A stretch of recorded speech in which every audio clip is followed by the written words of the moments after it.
शेतरस्त्याच्या वादातून 50 वर्षीय शेतकऱ्याचा उपचारादरम्यान मृत्यू। शेतरस्त्याचा वाद, लाठ्याकाठ्यांनी बेदम मारहाण, जालन्यात शेतकऱ्याचा मृत्यू, नातेवाईकांचा आक्रोश। शेजाऱ्यांच्या जीवघेण्या हल्ल्यात तडेगाव वाडीतील शेतकऱ्याचा अंत, परिसरात खळबळ। शेतरस्त्याच्या जुन्या वादातून झालेल्या बेदम मारहाणीत गंभीर जखमी झालेल्या 50 वर्षीय शेतकऱ्याचा उपचारादरम्यान मृत्यू झाल्याची धक्कादायक घटना जालना जिल्ह्यात उघडकीस आली आहे। ही घटना भोकरदन तालुक्यातील तडेगाव वाडी येथे घडली। रामचंद मगन काकरवाल, वय 50 असे मृत शेतकऱ्याचे नाव आहे।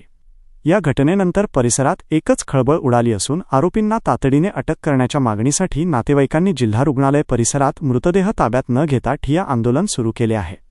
मिळालेल्या माहितीनुसार तडेगाव वाडी येथील रहिवासी रामचंद काकरवाल यांचा शेजारील काही शेतकऱ्यांशी शेतरस्त्यावरून जाण्याच्या कारणावरून वाद सुरू होता। मे 26 रोजी याच वादाचे पर्यावसान मोठ्या भांडणात झाले। गावातील आणि शेजारील शेत परिसरातील काही जणांनी रामचंद यांना रस्त्यात अडवून लाठ्याकाठ्यांनी बेदम मारहाण केली। या जीवघेण्या हल्ल्यात त्यांच्या डोक्याला आणि शरीराच्या इतर भागांना गंभीर दुखापत झाली होती। घटनेनंतर रक्ताच्या थारोळ्यात पडलेल्या रामचंद यांना नातेवाईकांनी तात्काळ भोकरदन ग्रामीण रुग्णालयात दाखल केले। मात्र त्यांची प्रकृती चिंताजनक असल्याने प्राथमिक उपचार करून त्यांना पुढील उपचारासाठी जालना येथील जिल्हा सामान्य रुग्णालयात हलवण्यात आले। त्यानंतर नातेवाईकांनी त्यांना अधिक चांगल्या उपचारासाठी एका खासगी रुग्णालयात दाखल केले होते।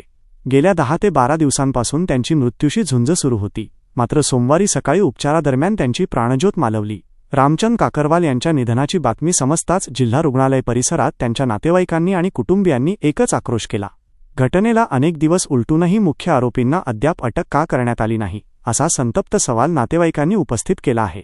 या प्रकरणातील सर्व आरोपींना जोपर्यंत पोलीस तात्काळ अटक करत नाही तोपर्यंत मृतदेह ताब्यात घेणार नाही। यावेळी नातेवाईकांनी भोकरदन पोलिसांच्या ढिसाळ कार्यपद्धतीवर आणि तपासातील दिरंगाईवर तीव्र नाराजी व्यक्त केली।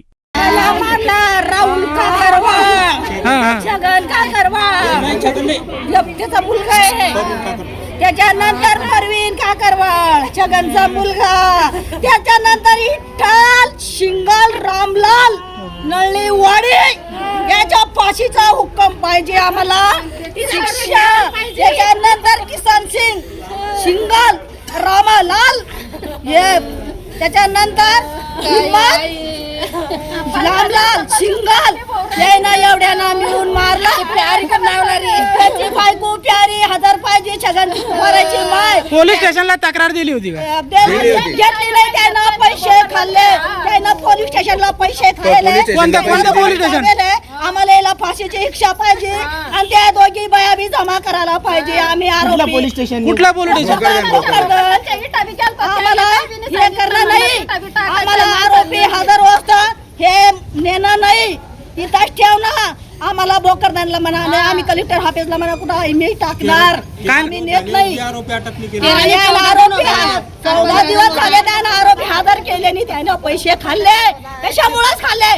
पोलीस स्टेशन कशाला चालतं? कशाला पाहिजे पोलीस स्टेशन? भोकरदनच्या पोलीस स्टेशनला पैसे खायला आम्हाला आज आरोपी आम्ही नेत नाही। तुम्ही पैशाचा आरोप करता, कोणत्या कर्मचाऱ्यांनी किंवा अधिकाऱ्याने पैसे खाल्ले त्यानं पैसे खायले, त्याची शिक्षा ना त्यानं आरोपी हजर केले नाही। 14 दिवस झालेले आज। हा, काय नाव तुमचं? तुमचं नाव काय? लताबाई जमादारने खायले पैसे। काही दिवसापूर्वी तुमच्या भावाला मारहाण झाली होती, त्याचा मृत्यू झाला, काय सांगा? ते साहेबांना अटकच नाही केलं, त्याला 5 लोकांना मारेले। आम्ही पोलीस स्टेशनला जाऊ कटाळलो मी, त्यांना काही ऍक्शनच घेतलं नाही। एक आरोपी धरलं, अटक करून टाकलं, बाकीचे आरोपी गावात येऊन राहिले मोकार सारखे। SP ऑफिसला अर्ज केलं, BDO साहेबाला जाऊ रोज जातो मी पोलीस स्टेशनला, रोज आरोपी अटक करा, आरोपी अटक करा। मुंडलिक सराचं काहीतरी हात आहे त्याच्यात। मुंडलिक कोण आहे? मुंडलिक जमादार आहे आमच्या बीटला, बीट जमादार आहे तो। बरं, मला एक सांगा, सविस्तर घटना कशी घडली होती, काय कारण होतं? कारण काहीच नाही, ते सरकीच्या वावरातून ते म्हणे बांधायला जा, फक्त बांधाना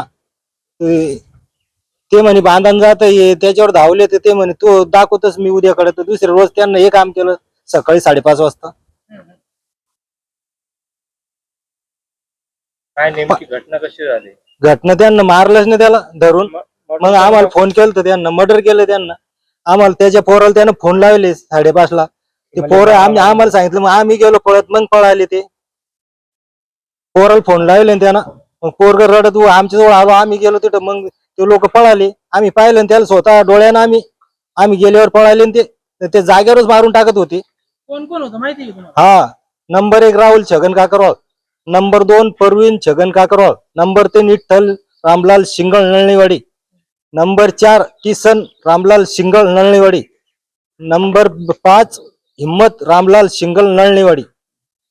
हे होते. कधीची घटना आहे आणखी 2 दादा? आरोपी होते. अनोळखी 2 आरोपी येते, काही ओळखीचे नाही आम्हाला. कधीची घटना आहे दादा? 26 तारखेची. आता काय मागणी आहे? आज तर काही नाही, त्याच्या फाशी शिक्षा व्हायला झाली पाहिजे. आरोपी तवर लोक आरोपी अटक होत नाही, तवर लोक आम्ही बॉडी नेत नाही.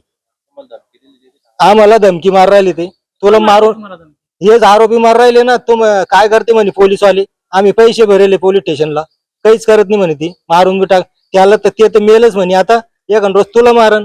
झाली म्हणे 14 ही दिवस तक्रार कुठल्या पोलीस स्टेशनला दाखल? भोकरदन बीडीओ सरच्या आधी त्यांचे 14 दिवस झाले. काय केलं तुम्ही? काय नाव आहे तुमचं? देवचंद मगन काकरवाल. मग नंबर आहे ना, आया भरला समजा मग साया सोया ना.